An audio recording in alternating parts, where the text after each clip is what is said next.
Are y'all ready to head off the trails? I'm the Cryptid Huntress, Jessica Jones, and I'm ready to take you on a mysterious journey right now. We welcome you to Off the Trails right here on the Spaced Out Radio's YouTube channel. If you guys haven't hit subscribe yet, please do. We would love to have you. And shout out to Bumblefoot for that awesome intro music. I always appreciate it. You guys, please follow us on all of our social media sites at Spaced Out Radio. I believe on Instagram, it's at Spaced Out Radio Show. If you'd like to support our work here, please become a member of our Space Travelers Club over on Patreon. And if you guys would like to follow me and my work, I have a YouTube channel as well. It's called The Cryptid Huntress.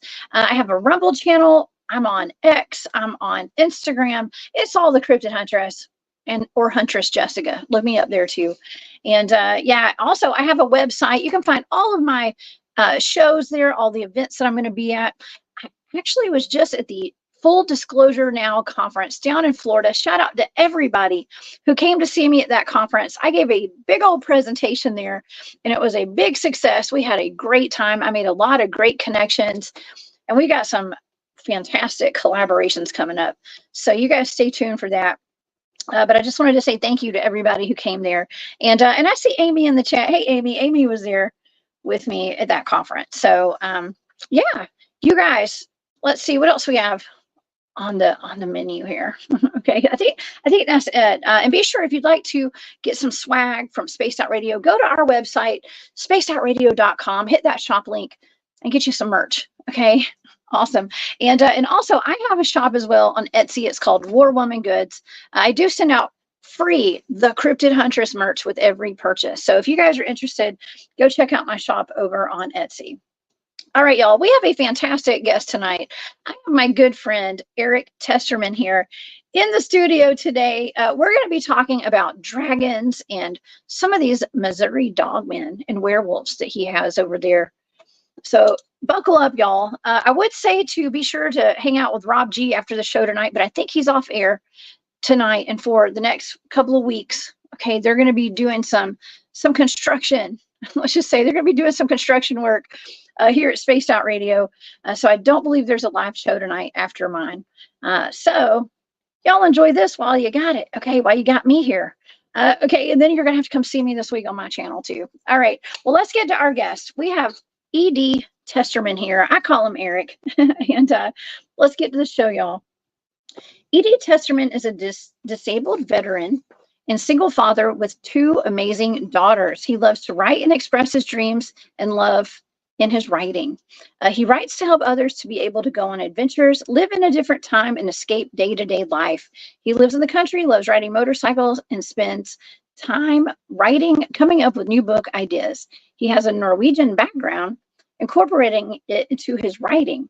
He incorporates his love of history, sci-fi, superheroes, cryptids, and mythology into his work. You guys can find E.D. on his weekly live shows on his YouTube, Rumble channels, The Bizarre and the Unknown, and he's also on Nighthawk High Strangeness Podcast, which airs on the weekends every Saturday and Sunday morning. Please help me welcome to the show my buddy, Eric Testerman. Hey, Eric. Hey, everybody. How's it going? Hey. Thanks for being here. Oh, man, my pleasure. My pleasure. It's an honor to be on this show. Oh, well, thank you. Thank you. I've been watching you. I've been keeping up with your shows too. You're a busy dude, man. You're a really busy dude with some fantastic content and some great shows you've been putting out. Thank you. Yeah, today was kind of a different one. I just did a Q&A today, which I love sitting there and chatting with my followers. So, I mean, when we get into something like that, to me, that's one of the best shows you can ever have. Just sitting there and you know, slapping jaws and having a good time. You know, it's just, it ain't nothing like it. So I've just been busier than a hiccup all week. So I ain't had time to do research for a good show today. So I just did a Q&A today. Oh, I love it. William says to give him hell, Jessica. Okay, so I'm gonna try to take it easy on you tonight. Okay, I'm gonna try to take it easy. I'm used to it. We're just here to have some fun. I'm gonna save that for when you have him on, William. Okay, next weekend. So yeah, you guys are always so much fun to watch on the weekends, and I really enjoy it. I always learn a lot from both you and William. on the weekends, and even on your show too. But we have so many of the same things that we have in common and of interest to both, all of us, that you guys talk about. Oh yeah, it's great, man. I'm truly honored and blessed to have been put in the path with William Nighthawk.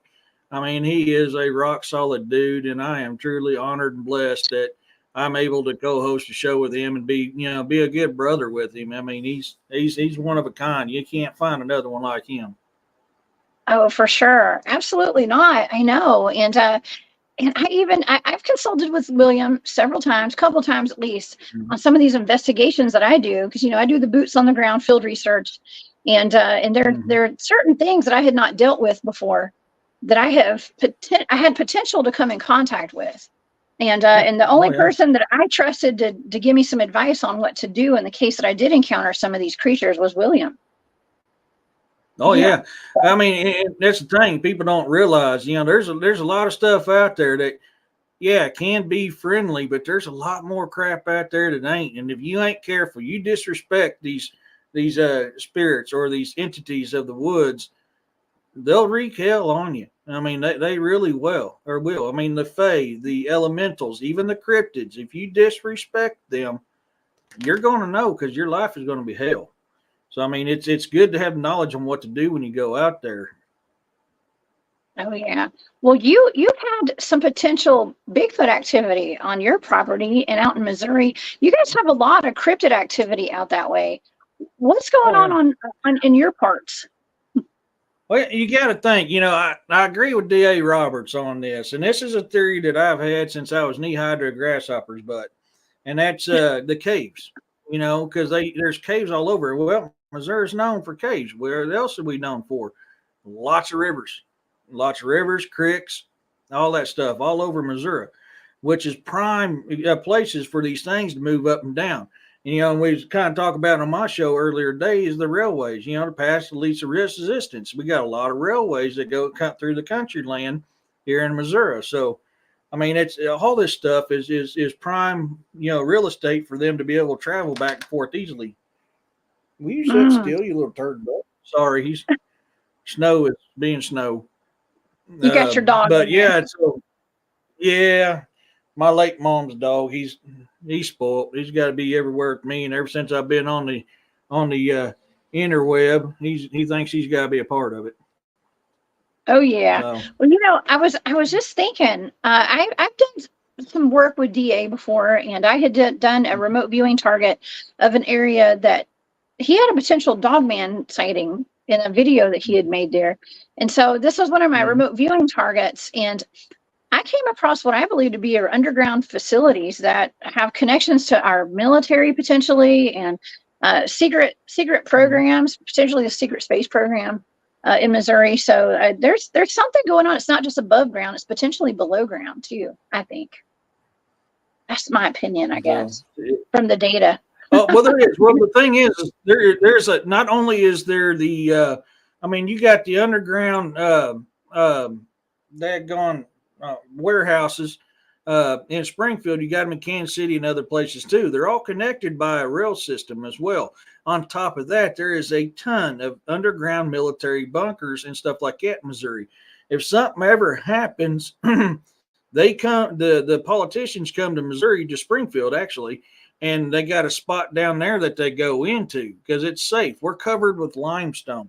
I mean, limestone's great for protection against radiation. It's great for a lot of stuff. So depending on what the situation is, they come down here.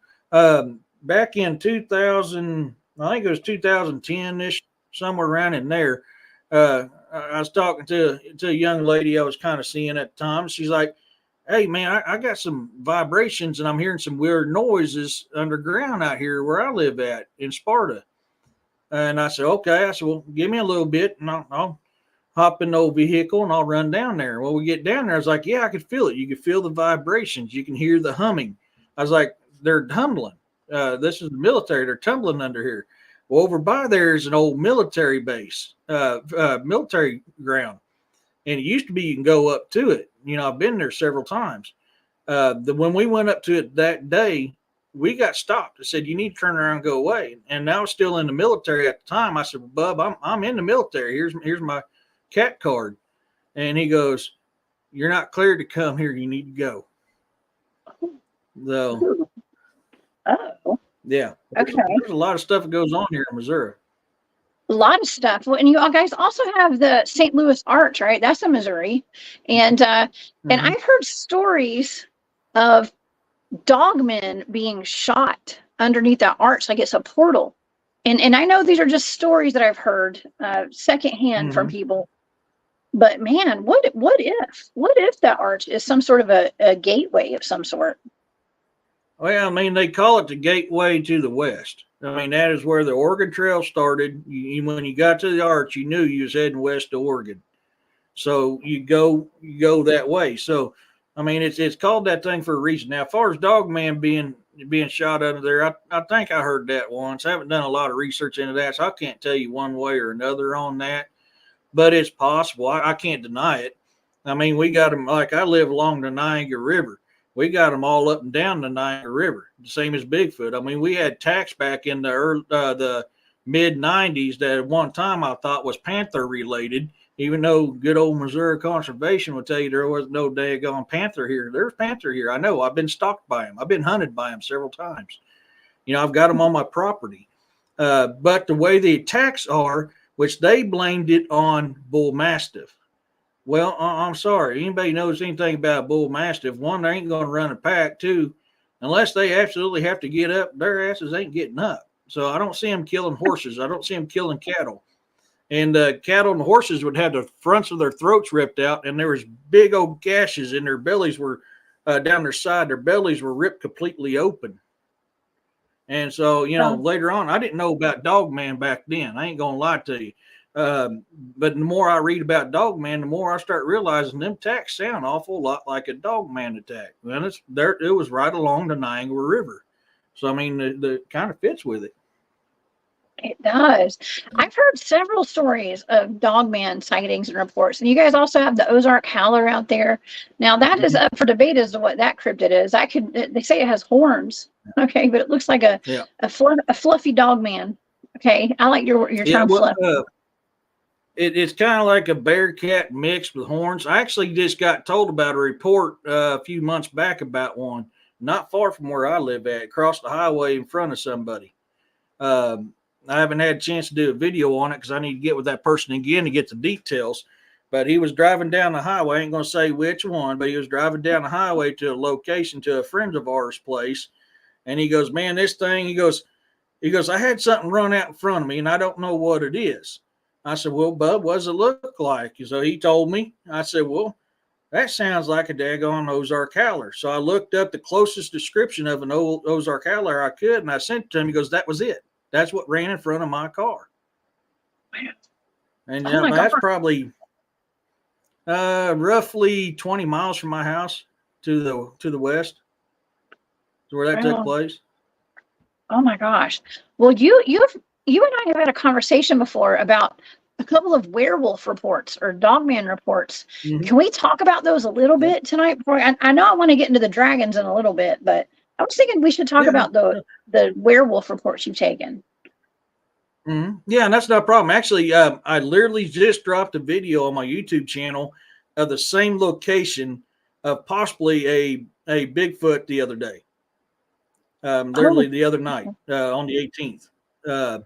The way now in this area is where I got a report what could be either a werewolf, wolfman, or dogman. I'm leaning more towards the werewolf or wolfman because of the fact it doesn't have a tail. And it looked very almost had a lot of human features to it. So that leads me to it's either a werewolf or a wolfman. And I'm thinking it's probably a werewolf. Well, they had a similar encounter in the same location 50 years prior to this one I got a few months ago. I haven't been able to go down and do no investigations because I've had to put an engine in my truck, a bunch of other stuff, and my truck's about done. So I've got to get out and get some investigatings done. But in that same location on the 18th, he was telling me about an incident he had where he got woke up by his guard dogs by an alarming bark, like the one that goes, "Yeah, it's time for me to go outside and with my pew pew and handle a situation." Well, he said he can hear a pack of coyotes way off, but he heard something closer that was trying to mimic a coyote, but it sounded kind of like a large human type it wasn't a good mimic. And I said, Bub, that sounds like Bigfoot. I said, a dogman or a werewolf or a coyote will probably be able to mimic a coyote a lot better than a Bigfoot could. And I said, and if you're saying they're running north when it's not their usual direction to run, tells me he scared them off. So could it be another dogman? Could it be a werewolf? Could it be a wolfman? Could it be a Bigfoot? Either one of those is dang good possibilities for what happened just the other day. So, yeah, I mean, we got them all over. You do. Now, we just had a question in the audience from Boo the Beagle. And Boo, thank you for that super sticker. I just saw that. Thank you. He says, is the guest in the camp that believes dogmen and werewolves are two separate entities? Yes. Dogman, werewolf, and wolfman are three separate entities. And if you study Native American lore, you'll learn that. And they talk about that. That's a lot in Native American lore. Now, I mean, you'll go through any kind of history. You go through any kind of ancient history in any religion, any culture. They all have stories about werewolves and dogman. They didn't call them dogman back then. They only know them as werewolves. But if you listen to the descriptions of what they look like, they're different. So you get into the Native American lore and you learn there's actually a difference between the three. And the most common thing to know is a dogman is born, a werewolf is made. Now, a werewolf is made by dark magic, where a dogman can breed and have, we don't know if it's 1 to 6 litters. We don't know. There's several different stories to suggest it. It's hard to pinpoint that down, but they can create babies. Well, you listen to the stories of the Rougarou. You listen to the stories of these other werewolves. Like one of the oldest stories in England about werewolf is the guy went to the fork in the road at midnight and made a deal with Lucifer and gained the gift of the wolf. He became a werewolf. It's all done through dark magic.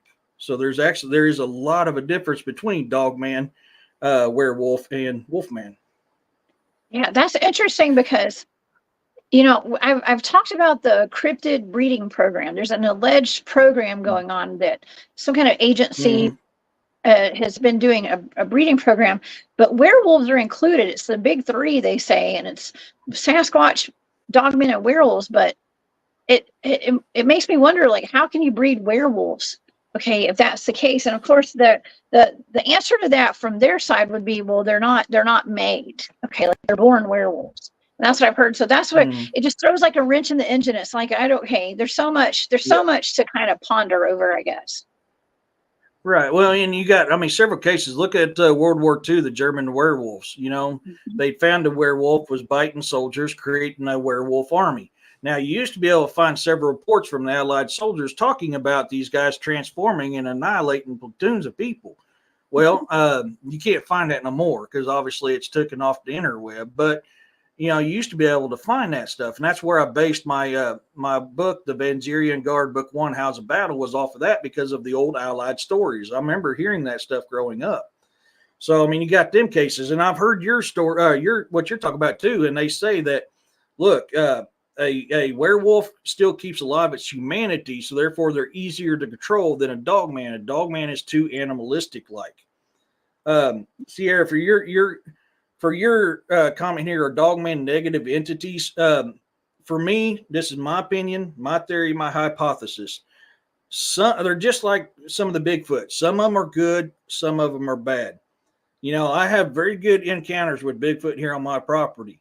I feel safe going in my woods, but I'm also not dumb, and I know there could take just that one that has a bad attitude, and it throws that all out the window. So that's the same way with dogmen. There's several reports of dogmen actually attacking people. There's also several reports of dogmen protecting like graveyards or have even been known to protect somebody. So I on the dogman, I really think it's the personality of it, but in a general, probably.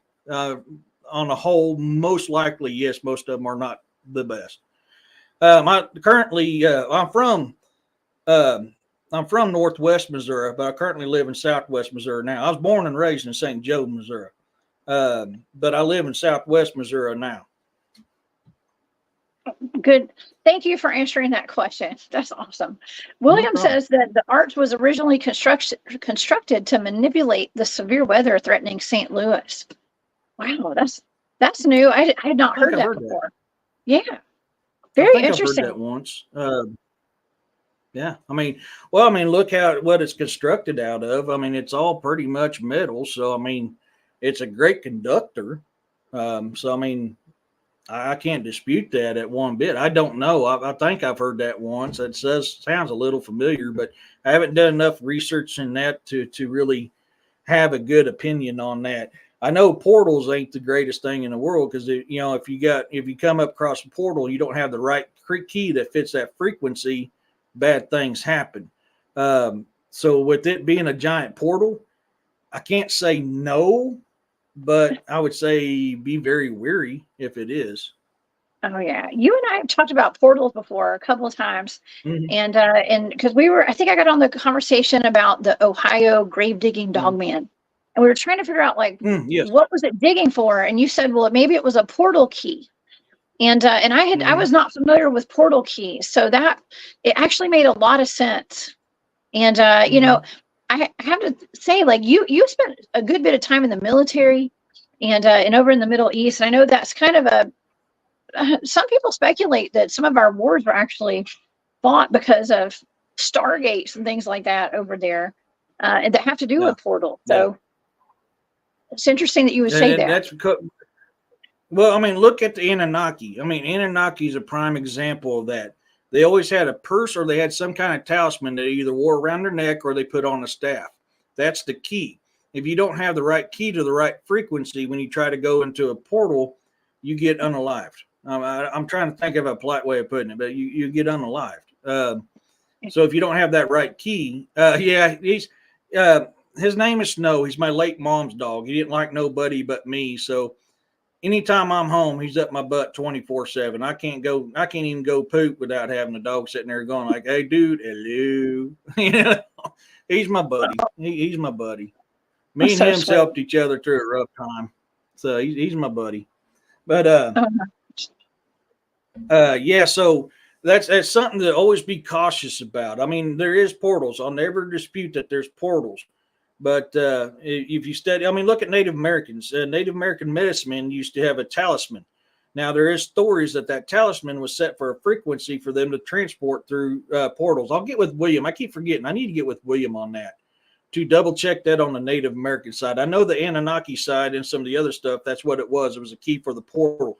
Same with the Egyptians. Egyptians gods is the same way. I love Table Rock Lake. I love Table Rock Lake. I used to camp at Big Bay all the time, and I can tell you there's some strange crap at Big Bay down there in Shell Knob, Missouri. I love Table Rock Lake, and Bull Shoals is awesome too. But yes, both places got a crap ton of paranormal, supernatural, and cryptid activity. Yeah, that's Crap ton. actually In the place. fact, Yeah, that's where DA yeah, Roberts go ahead. and Robbie were just doing an Mm-hmm. investigation a couple of weeks ago, actually. And that's where that video was Yeah. taken. It's near Joe Bald Recreation Area in Missouri. That's Mm-hmm. where that video was taken of what looked like to be a dog man peeking out from behind a tree. Yeah. Well, I mean, I've camped there since I was born. I mean, I love Table Rock Lake. I love Shell Knob. I've had a lot of family in Shell Knob. Um, I was real pissed when they mysteriously closed Big Bay down. They did the same thing to Big Bay as they did to Joe Bald and several other ones. They mysteriously closed it down, said they didn't have the funding, which is horse crap. They can upgrade that campground and within one season make their money back plus some.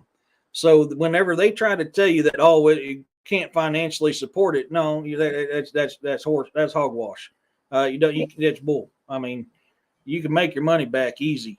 But I mean, I've had so many experiences up and down that lake my whole entire life. In fact, now that my truck's pretty much done, I've got to get my butt in gear to get my boat finished because I'm going to be going down to Joe Bald and I'm going to be going down to Big Bay too. I know Big Bay very well, and I know how to get from the boat ramp because I've done it hundreds of thousands of times. I love that area. Now the thing about Shell Knob down there at Big Bay, you have to watch out for if anybody gets a hankering, which I don't suggest you do that alone. But if you get the hankering to go out there and do some looking, Big Bay has a lot of water moccasin, a lot of them. So keep that in mind, along with copperheads and some other things. So keep that in mind. Well, most places that we go to do field research where there's a lot of, Dogman sightings and Bigfoot sightings, there's going to be snakes. So it's good to wear your snake traps if you have them. Or I wear my muck boots and stuff and hope that I don't get bit. But I mean, I just did a Dogman hunt a couple of weeks ago myself down in Alabama, Eric. And I was with some guys. We actually we did some hiking in. We were backpack camping basically, and stayed out there. It was hot. There were all sorts of critters out there that could have hurt us. But but like you were saying, sometimes we were looking for Dogman because the people that we were with had actually had what they thought was a Dogman experience. But instead we had Bigfoot activity while we were out there. Oh yeah. It happens a lot. See, this recent activity I've gotten these last few months from this location is actually not far from Table Rock. It's not far at all. I mean, it's well within a very short amount of drive from Table Rock. It's not far at all. So it's all in that realm there. But yeah, I mean, so some word of advice for people. If you're going out looking for this stuff, I'm going to teach you an old Native American proverb. It's very, very important when you're going out and doing investigations. Native Americans would tell you that your thoughts soar through the air like arrows on an open field. So if you have it in your mind that, hey, I'm going to find this, you probably ain't going to find this because they can pick it up. Just like the deer. Whenever I'm hunting, I'm not thinking, hey, dude, I'm going to get this big old buck. But I go, no. I'm thinking, dude, that's a pretty cloud. My mind is somewhere else because the deer can pick that up. So if the deer can pick that up, Dogman can do it. Bigfoot can do it. Everything else can do it. Yeah. So it's just a little bit of advice. That's 100% correct. I believe that too. They can, first of all, they're telepathic. Okay. A lot of these cryptids, humanoids that we're out there dealing with, they're very telepathic. They can read your mind. They can smell the fear on you too. And that's why when I hear some people's stories about some things, and I don't know, I'm not going to go down that rabbit hole today because there's times where like you just know that they know you're out there. Okay. And that's why I'm real particular about who I go out in the woods with and who I take out in the woods with me, because you cannot have that fear because they will come. I mean, they're more likely to come at you if you've got that fear. Oh yeah. Well, I was in a documentary with Linda Eastberg called Byways of Bigfoot. Okay. And I learned a very vital lesson in that documentary.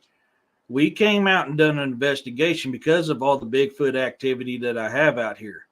When we was leaving, all of a sudden I got that feeling of who the hell are these guys and why are they here?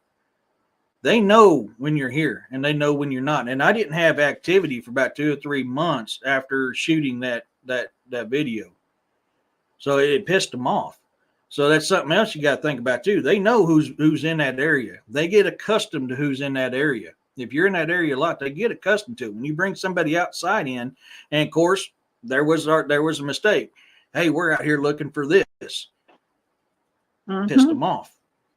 Why do you think entities come after you more if you fear them?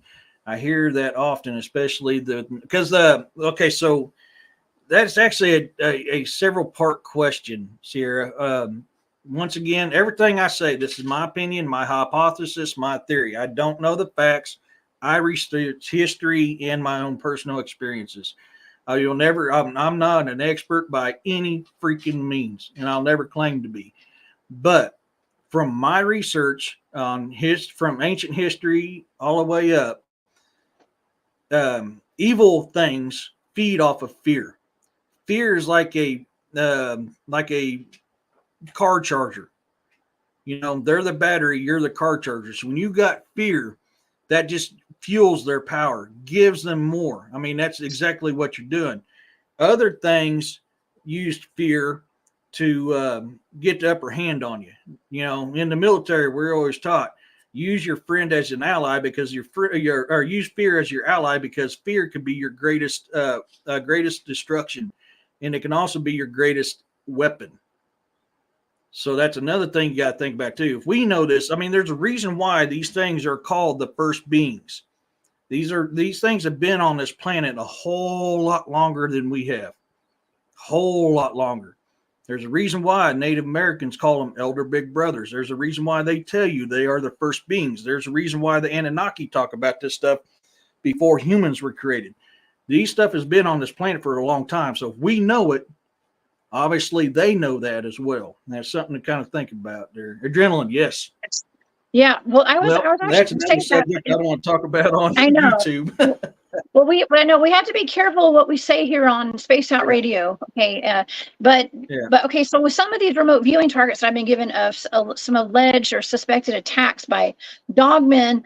Every single time, part of that data includes adrenalized blood, if y'all know what I mean. I'm not going to say the word, we're not going to say it, okay? Yeah. But it has that, and so there is that aspect to it as well. So it's the fear, and to get that, you have to put the worst fear into somebody ever, okay? And it is that loose. Somebody else put that in chat too. Yeah. That's the Rumble show right there. That's a Rumble stuff show, I talk y'all. about on Rumble. That's a Rumble show. Yeah. Yeah, that's a Rumble show right there. Yeah, that's how you scare your kids into butt whoopings. Oh my gosh, I love that. Okay, yes. Okay. But that's a good point though, and I think that it's valid. I think there's something that we should talk about because there are times where they will put it in your head to be scared of them. You know, like I've hit what I call an energetic brick wall out in the woods where I just didn't want to go further because I just knew that something bad might happen. And that's when we're going with our gut. You know, you said fear is your friend in a way because it gets you out of situations. You know, you got to go with your gut if something doesn't feel right. If something is being, you feel like he's kind of scared or whatever kind of, whatever that feeling is inside of you, you can turn around and run or do fight or flight. Get out of there because you might be, you know, coming face to face with something that will eat you. Okay. Yeah, I mean, even with my encounters here, there's times that I get that feeling I need to stay out of the woods. And unless I absolutely have to go in my woods, I stay out of my woods. Now, when I have to go out there during them times, am I packing a pretty big pew-pew? Yeah, I'm packing a pretty big pew-pew. And I have, luckily, knock on wood, I haven't been messed with yet.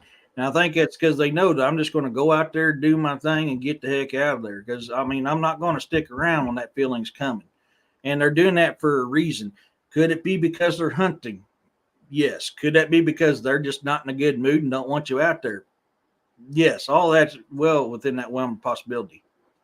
Yeah, for sure. Hey, Kenny. I see Kenny in here. Yeah. Okay. Yeah. What I was, okay. So we're on, okay. I'm not going to say we're running out of time, but I want to cover dragons too. And I was going to ask you about those just briefly. Let's talk about that werewolf report that you took out there. And then let's move on to dragons before we go tonight. Okay. So we still got like 25 minutes. Okay. So the werewolf report, a guy was walking his dog. Now everything's staying anonymous. I'm trying to work on being able to talk to the gentleman. He doesn't really want to talk, and which I respect that. So I do respect this guy's anonymous. He was walking his dog. He was close to his home, and this wolf-like guy, or this tall, about 7-8 foot tall wolf man-like creature, werewolf-like creature, jumped from the woods. It was kind of brindle color, more on the brownish side, and it had no tail. It came out. His dog hauled butt. He had a English bulldog, if I remember correctly, hauled butt back to his house, and he stood right there and shamefully he said he pissed his pants. And it looked at him and it snarled a little bit and then it took off. And there was a very similar report like that in the same location by my friend who was telling me about this 50 years prior to this one. Almost the same. I wonder what the lifespans are. Yeah, I wonder what the lifespans are of these creatures. What do you have any idea? So I'll be honest with you, I have no clue. Now, if I think along the lines of scientific, I like bringing science into stuff. So if you look along the lines of scientific stuff, and you look on the lines of dark magic stuff, I'd say they have their normal lifespan plus probably a few extra. Do I think they're immortal? I don't think they are. I need to do more research on it. And there's not a definitive answer to it. I believe their lifespan is extended a little bit longer because of the dark magic that's within them. But outside of that, I would say it's probably more along the lines of their natural life. Okay. Was this thing wearing clothes? No. He said it was hair covered for the most part. The belly had no hair. The legs still looked somewhat human with very little hair. Now the areas that wasn't, his upper body was chock full of hair, fur. It was covered in fur. The other parts had either no or a thin layer of hair on them. I mean, it was a lot different than a Dogman, plus no tail. So, I mean, that's why I'm kind of leaning that, but I don't know. I got to get down there and do an investigation to know for sure. I didn't have the sighting, so I can't really tell you the details. Wow. As far as that opinion goes. Well, there's just a whole lot of high strangeness in Missouri. I mean, it's smack dab in the middle of the country. To me, it'd be one of the last places I would suspect to be a lot of Dogman sightings, because you guys, you have the Ozark Mountains out there, though, okay, and a lot of mountains, a lot of caves. Missouri and Ohio have some of the highest counts of like Dogman sightings. We've got Kenny in here in the chat today. He's with the North American Dogman Project. But yeah, werewolves and Dogman. Wow. And something else that I've really been interested in, I've been watching some of your shows that you do, and I've actually done some shows myself on dragons and the dinosaur sightings that we're having right now. I actually did a show I guess it was last night. I had Garrel and Jane here on my channel talking about, I guess we're talking about dragons. And I actually came across, when I was on that Dogman hunt, this man came walking out of the woods, and he was holding a rock, and he said that he asked if we heard about dragons, and that if we were familiar with fossilized petrified dragons. And I said, yeah, and he actually showed us on the trail where there was a petrified dragon. And I actually saw it. I believe it could be a real dragon. I think it is too. From what I've seen, pictures would suggest that. I tried to look in the location from Google Earth, but there's so much greenage, without knowing the exact location, I can't get a good view. But I've done a pretty wide span of that location he was talking about. With the tree coverage, it was hard to see. Now I've got images. I've emailed them to you, but I've got images. I've shared them on my shows of Google Earth images of these dragons. Even in Missouri, we got part of what's known as Kukulkan. Well, one of the theories, like me and Jesus Payon was talking about one day on our show, is Kukulkan could very well just be the same as Quetzalcoatl, because if you got yes, right there, that's Kukulkan. See how it comes up from Louisiana, part of Mississippi, Arkansas, Missouri, comes up. You see the head in that area. Then you see the neck comes back down in Mississippi, Alabama, Georgia. You see the wings. When it died, it got put on the ground. If anybody doesn't know Mud Fossil University, Roger, Mud Fossil University, y'all missing out. That dude is a fountain of information when it comes to this stuff. But here you can see the wings. You can see the stuff that's spewing from his mouth. You can see his head. You can see his body. You go up around Maryland, you'll see its tail. You find this stuff on Google. This is what I took off of Google Earth. Now, when I take pictures of the stuff, I do the marking of the states like I did here, and I do them without them as well, so you can see it without the lines. I think that's important. That's just my opinion. There's one of his feathers right there. Yeah, that's one of his tail feathers right there. But we forget that civilizations are built on the dust and bones of previous civilizations. That's why if you notice some of the stuff is very similar in the descriptions. Well, it's because they adapted it. So that there's Kukulkan, and also could be Quetzalcoatl. So that's here in the United States. Now I've even got one from Hawaii that I was showing you, right off of Hawaii, in between Hawaii and oh my God, I forgot the other one. Well, yeah. So I seen a question a little bit ago, and I didn't get a chance to answer it. People forget dinosaurs wasn't coined in 1864, I think it was. Yes. Was when the term dinosaur was coined. Before then, it was dragons. Now, There's cave paintings. There is Mesoamerican carvings on temples, on the pyramids. There's all kinds of stuff that shows humans and dinosaurs working together, being ridden, or living side by side. There's 2 or 3 fossilized creek beds with human and dinosaur prints side by side. So my theory on this is what they call dragons was probably dinosaurs. Now, many people mistaken and think there's one type of dinosaur or one type of dragon and they all fly. No, there's actually different kinds. You got earth, wind, fire, water. You have different kinds of dragons. Not all of them can fly. Not all of them can breathe fire. So, is this what dinosaurs actually were like back then? Our ancestors called them dragons. That is very possible.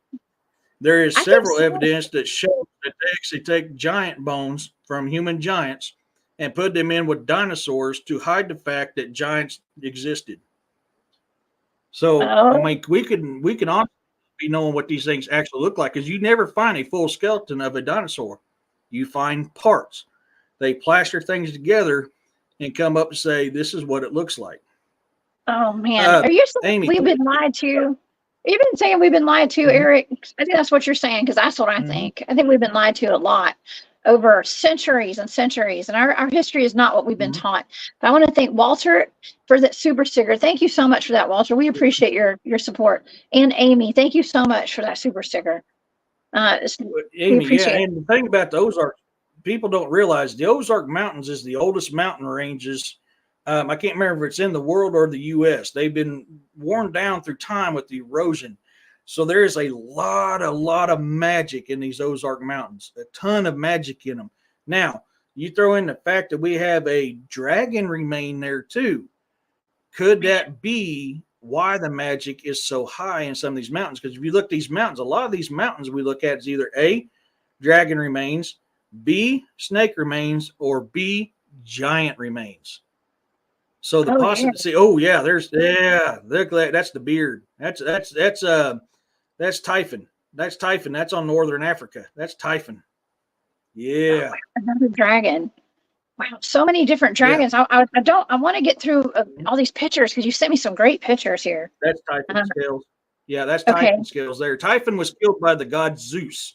Zeus was a demigod, and he was put in charge over this. There, that's the flesh. That to me looks a lot like dragon flesh. You can kind of see the scale and the skin. I can't remember where I found that out. I can't remember what country I found that at. Now I forgot. I thought I labeled it and I didn't. That looks a lot like, if you look at it, that looks like flesh and fat. Yeah, there's one there.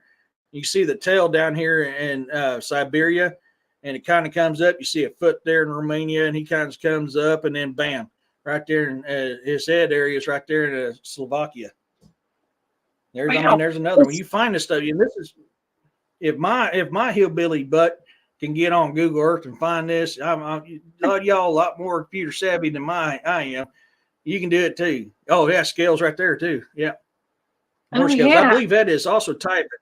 Now the thing to look at where a lot of green is where blood is very fertile.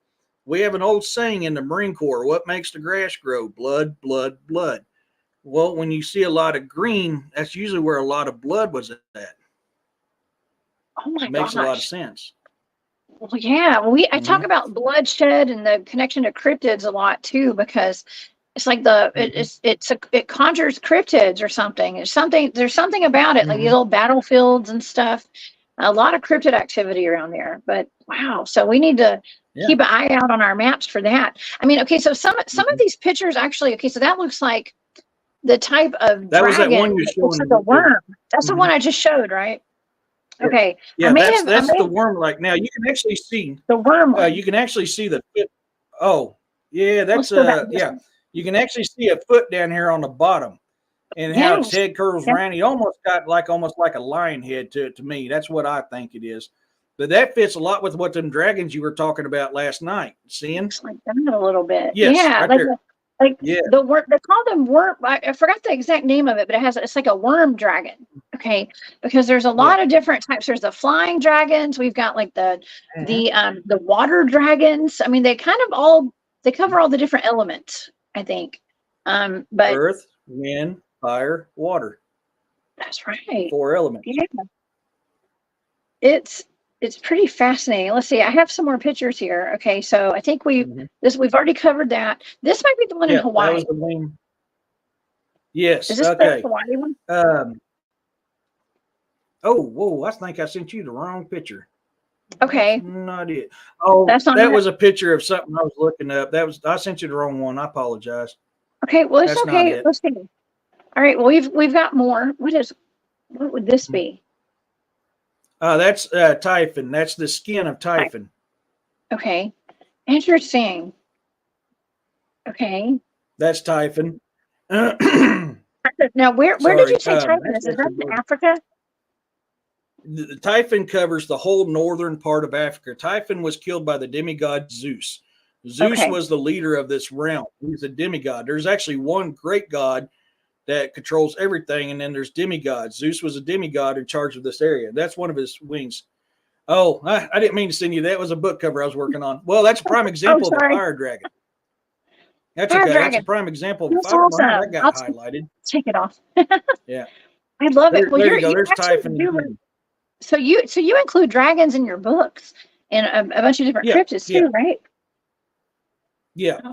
Actually, book 4, the Saga of Grimson, book 4 is going to be called Reign of the Dragon. That's the back scales of Typhon, the ones that kind of stick up. Yeah, kind of like what a crocodile has. That's the back scales of Typhon. Yeah. You can see the blood where everything ran off when it was decaying. I mean, you can actually. It does look like it. Mm-hmm. Oh yeah, it's amazing. This is runoff. But yeah, you can see where it was decaying before the flood covered up. You can see where it's decaying, and you can see the runoff from when it was decaying.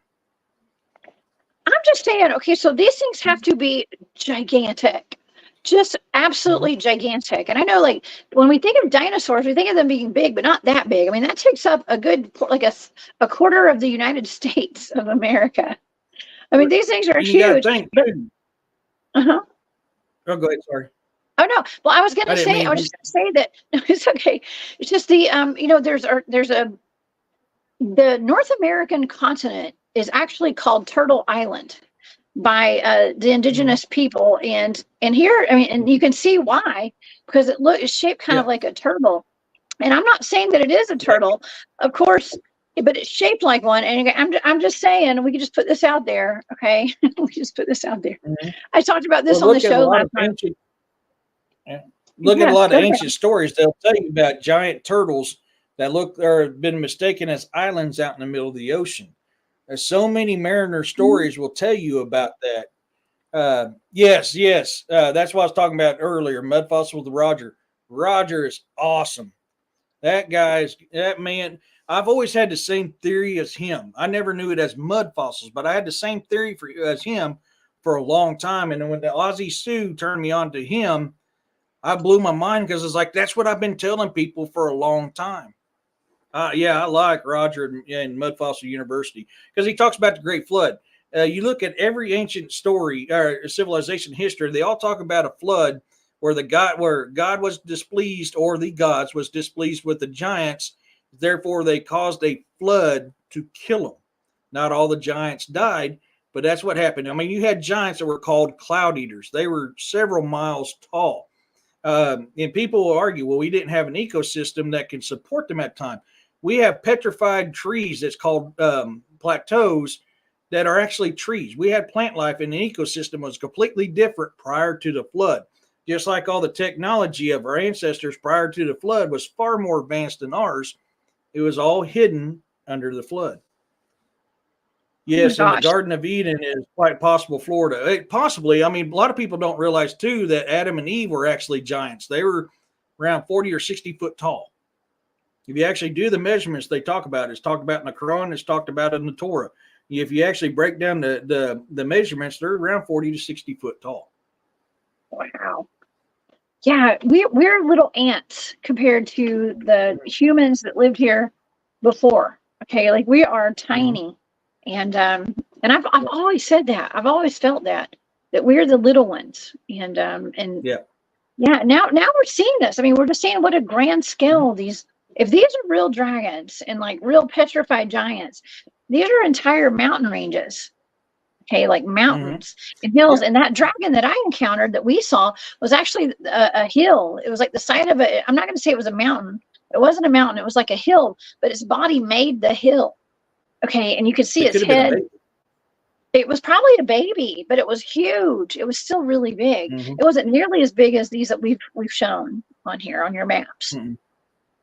It was big. We got to, when we are so conditioned to think one way that we have to really think outside the box on things. There's different types of cryptids. You know, there's different types of Bigfoot. There's different types of Dogman. There's different types of werewolves. Yes. But there's also different types of dinosaurs, i.e. different types of dragons. There was different kinds of giants as well. There was not one set race or one set kind. Just like there's Nephilim is not the only giants. There was other giants besides Nephilim. Nephilim were a type of giant.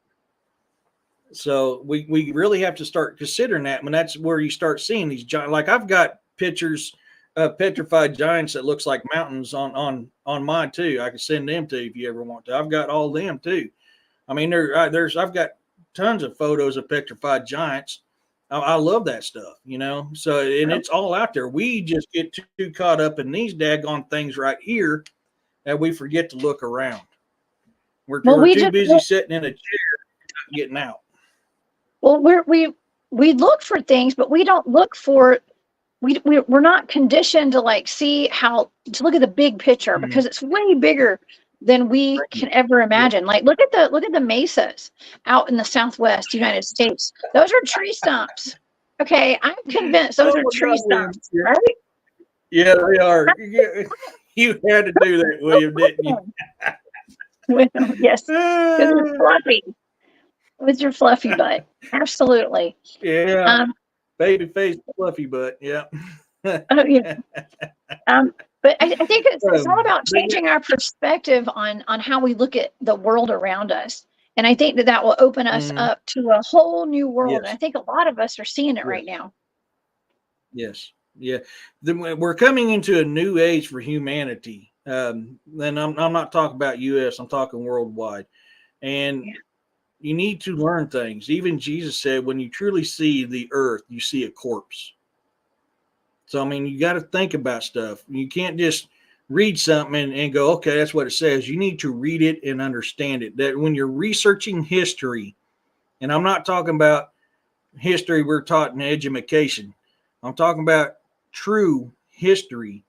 Your eyes are open and you see the world in a whole new light. It brings you to a whole level of consciousness, and you begin to see things that you didn't see before because we're brainwashed not to look for this stuff. You have to unbrainwash yourself in order to see this stuff. And once your eyes are open to it, once you look upon the earth, you see a corpse. I'm seeing them more and more now. I am. And there's no coincidence that this random man came hiking out of the woods when we were getting our backpacks on to go hiking and to go hunt for some dogmen. Okay. That he came out holding what he said was a piece of a dragon wing. And so it put me on a different trajectory with some of my shows and my research because I had seen one now. Okay, and I had experienced it. And this man had a brush in his hand, and he was out there. He goes out there and actually cleans this thing up pretty often. Every time he goes out there, while his wife goes on a hike, he goes and cleans his dragon off. Okay, so I need to go down and check that out. I love that stuff. Yeah. Yeah, I never in a million years thought I'd see one. Oh yeah. Well, we don't know as a whole. We don't know what we walk on. You know, like I said earlier. Civilization is built on the dust and bones of the previous civilization. We don't take the time to look what's under our feet. You know, sometimes you gotta look down. Just like when you're cryptid hunting, sometimes you gotta look up. Well, sometimes you gotta look down too. That's right, and we gotta come to terms. Well, we got to come to terms also with the idea that Himalayan salt might be the fat of a giant too. Have you heard that? which sucks because I really love the Himalayan salt. But yes, that's a good possibility. It's a good possibility. I know. Oh my gosh, this is always a great conversation. Frankie B says, "Isn't there a canyon just outside of Perry, Missouri, that is named after a dragon?" Is that Missouri? I think so. It is, right? Yeah. Okay. Good old Missouri. Frankie, I'll have to look into it. I believe you are correct. But I haven't looked up that in so long. Yeah, my memory ain't as good as it used to be. I'm going to have to look that up again, but I believe you are correct. Okay, this is a good point, just like Robin. a lot of other things. Mm-hmm. Go ahead. Robin says, as someone said recently, maybe Turtle Island was seen by UFO for the bigger picture. Yeah, Eric, how do you think that centuries ago, people knew that the North American continent looked like a turtle? And back in the 1500s, there was a very, very well-made map of the entire globe. And I say globe. Okay, it could be flat. I think it's round. Okay, but this was from the 1500s right here. That's a comprehensive map of our Earth. How did they know this back then? How do you think? How do they know what our world looked like? There wasn't just that map made back then too. There's been quite a few maps made back in that time. I mean, the Piraeus map is another one from the very same time frame, because back then they weren't brainwashed. Back then they seen things. Back then they knew things. I mean, look how much the Norse traveled. The Norse traveled a lot. And then you had the Knights Templar who traveled a lot. They seen things that mainlanders didn't see. Tenderfoots didn't get out on the ocean with the sea dogs and go out and look at that stuff. The sea dogs were out there looking at it. Yeah. These things are handy. I mean, this comes in handy for my work, and it comes in handy to research or keeping up with people who message me about my stuff. But yeah, they are a nuisance too for all the activity and encounters, because an ancient AI has been. That is a very good possibility, because we know over in Egypt, a lot of that stuff looks like rock computer parts, and it could very easily be running off the natural energy of the earth. So, I mean, that is a very good possibility, William. Absolutely. Yeah, and that actually ties into some of these blind remote viewing targets that I've been given by my friend Barry in regards to the Black Knight satellite and the black cube that's attached right there by the sun. Both of those targets I did were all about ancient AI. Okay, ancient AI. And so why would we not have that here too on our planet? And so there's a tie. So William, you're onto something right there for sure. Yeah, and look at the Great Pyramid of Giza. That was actually a battery. It produced energy, and that very well could be the same thing for the Black Pyramid in Antarctica. It could be a battery. It conducts energy. Yeah, it could be. It could be. Well, we don't have time to go through all the rest of these comments tonight, but I want to thank everybody for your comments, and everybody, I want to thank you for being here. And Eric, I want to thank you for being here most of all. This has been a fantastic discussion. I hope you're going to come back and hang out with me sometime, and let's do this again. I mean, it's definitely a topic can't be covered in an hour. I mean, it can't even be covered in a 2 hour. This is a multiple show topic there, but yeah, I mean, it was a blast. Thank you for having me on. For sure. Well, tell everybody where they can find you and your shows that you do. So I have shows called The Bizarre and the Unknown. On Saturday at 5 o'clock Central Standard Time, I have a show that my followers created called The Campfire Chats with Eric and Guest. And that is a safe place for you to come in and share your encounters. I can bring you on live if you want to come on live and talk about it. If you just want to talk about it in chats, we'll talk about it. We created that show because people wanted to talk about it. That's what that show is for. Sundays is my usual Bizarre and the Unknown, where I have a certain topic I talk about, and that's at 6 o'clock Central Standard Time. Today was a Q&A, so which is fun. I'm going to have to do another one of those. I'm on YouTube, Rumble, X, TikTok, Twitch, and I think I'm forgetting one. I'm on a couple different platforms. Facebook. Yes. Yeah, my authors. Not I got an all of authors page on Facebook. Okay. But yeah, And on you're my authors page on Facebook, I put artwork out. I let the people who read my books, I let them have an option of helping me with the book. Like I just had to put a vote up for a book cover. And for my newest book, I just started on because I was working on my truck, replacing O2 sensors on my truck when I went, holy crap, I got an idea for a book. Well, it birthed the book. And so I just had a vote on the cover. So I let the people have a hand in creating this book as well, because I write for you. I don't write for me. I write for people who want to read, who want to experience something new, to get away from the mundane, everyday chaos. I love writing about that. So that's what I write on. So I have that stuff there. I do go live from time to time when I'm working on my books, because it kind of gives people a chance to kind of see what it's like, ask questions about the book I'm working on. I do that from time to time as well. Now on Rumble and X, I have a show that's called Current Events. Now this, I go on there because I don't just research cryptids, paranormal, supernatural, mythological, and folklore. I also know a lot of things is going on behind the scenes. A lot of stuff that's going on people don't see. A lot of things that's happening that's I've already talked about, and it's happening now.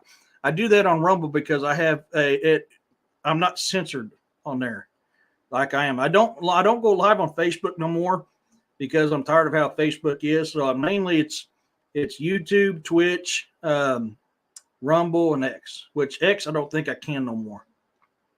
Yeah, I know. You have to have a premium membership now. I don't have one, so they quit streaming mine too. So I can get one of those, but I understand that. Before we go tonight, I do have, okay, so you guys, After Hours is not on air tonight. Okay, I do believe that they're going to take the next couple of weeks off. They're doing some construction work behind the scenes here at Space Out Radio. So there's no show. That's why I'm over a couple minutes tonight. But Andrew, hey Andrew, Gnomes and Trucking Express says, I have reported on Bigfoot Outlaws Facebook possibly seeing a dogman or troll near the Missouri I-55 South DOT weigh station a few months ago. Dang, a troll. Let me write that down because I'm interested in that. Bigfoot I definitely, yes. Well, that's their Facebook page, yeah. So a dogman or troll near, wow. Ooh, Andrew, I need you if to he come on hasn't my done show a story, I'd love to do a story on that. Yeah. Seriously, if he hasn't done a story on that, I would love to. I'd do that. If you email me at cryptidandmythological@gmail.com, you want me to do a video on my channels about your encounters, I'll do it. And I keep you anonymous if you want to keep anonymous. This is what I do this for. And I live for stuff like that there, because people don't realize trolls. Trolls is another type of giant. People don't realize about that stuff. So, I mean, yeah. Oh, God, I got to check that out. I like it. Yeah. Thank you for sharing that, Andrew. Yeah, I mean, that was weird and creepy. But I bet you see a lot of stuff, in your truck, driving through the countrysides of this beautiful country. Yeah, I love it. Thank you for letting us know that, Andrew. Oh, yeah.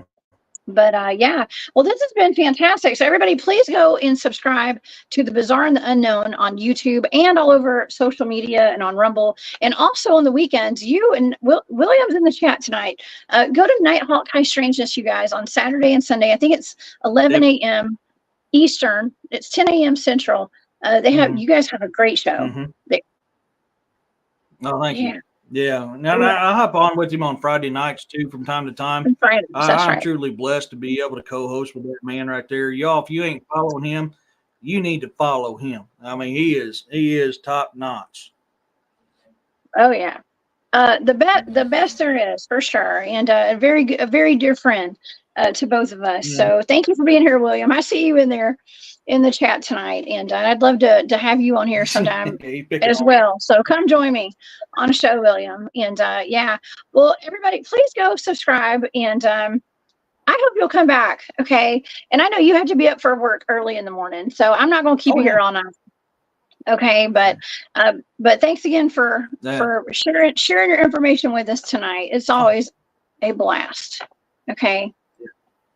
All right. Well, listen. Yeah, anytime you want me to come on, you shoot me a message, I'll do her. I mean, okay. We'll get her done. All right, we'll get her done, man. I'll get her done. You're gonna bring out the country accent in me, Eric. I better let you go. Okay. All right, Eric. Well, listen, I have a hear from wonderful time night. to time, and I sit back here and giggle like a little schoolgirl. I know, right?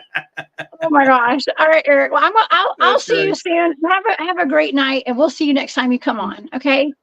All right. See you, Eric. Thank you. Man. Peace, love, and blessings, to everybody. Thank you. Stay safe out there. Okay. All right, y'all. Oh my God, that was amazing. What a great show tonight. And I'm sorry, I don't think that After Hours is going to be on air tonight. And so that's why we went over a few minutes tonight. So go back and come see me next weekend. Okay, next Sunday night. We'll be back here on Space Radio, 10 p.m. Eastern with the Cryptid Huntress. All right. And I do believe Dave Scott will be out as well this week. All right. So, but Jax and Lee will be on next Friday. So you guys be sure to tune in for that. Guess what? I'll be on air over on my channel. So you guys come see me at the Cryptid Huntress all week. I'll have a show Wednesday, Thursday, and then Saturday night.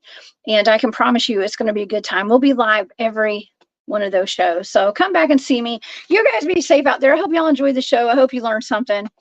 And please keep your head on a swivel, y'all. We're living in weird, crazy times right now. And I'm glad I'm here for it. All right, y'all. I'm sending all my love and light to all you guys. Have a great night. And I'll see y'all Wednesday. Bye, y'all.